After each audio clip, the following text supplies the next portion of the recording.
Howdy, folks. It's October 31st, 2011, and I have to admit that I have been remiss somewhat in chronicling the events of tonight's fabrication and welding, but it does include a quite significant milestone. As you can see there, that right there is the old headstock from the, well, it is the headstock from the XS850 that contains the manufacturer's data plate, and right here, you can't really see it too well in this lighting, but right there, the VIN. So now, with this little bit of welding that I've just done here, grab the light and bring it over here. With this bit of welding that I've just completed within the last 15 minutes or so, you can see it right there. There's the VIN. This thing is officially the transmogrified Yamaha XS850.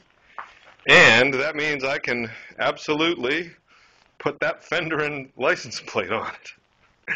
And if it ran, I could drive it down the road. But that's going to have to wait for several more months. But and also this isn't quite finished yet. As you can see, there's tubing missing there, and there's a connection back there that's missing me. But goddamn, that steering head is in there, and this thing is the XS850 now. Cool. Okay, so right now I'm in the midst of finishing putting in the two legs that are gonna. They're not really doing much. I mean, what they're gonna wind up being is are parts for the fuel tank mount, because I'm not going to use the Yamaha gas tank. Instead, what I'm going to use is a black polyethylene round tank, maybe 6.5 or maybe either 6.5 or 9 gallons.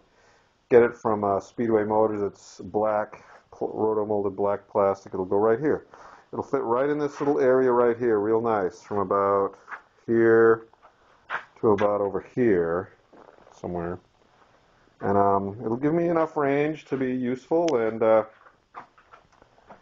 just wanted to add some tubes here so that the headstock looks like it's supposed to be welded in, as it is. And this is just a piece of scrap tubing I had laying around that I cut in fish mouth. And this right here is another section from one of the 3 or 4 Volkswagen Jetta steering columns that I sectioned, and I gotta do a little bit more fine grinding there to get it to fall into place a little bit better.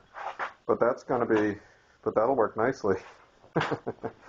It's a little bit thicker. It's kind of overkill for what it's being used for, but I think it'll be cool. So the Jetta steering column, one of the many that provided all these joints and links and stuff. So yeah. So now I gotta grind a little bit more and do one more weld tonight, and then I'm done.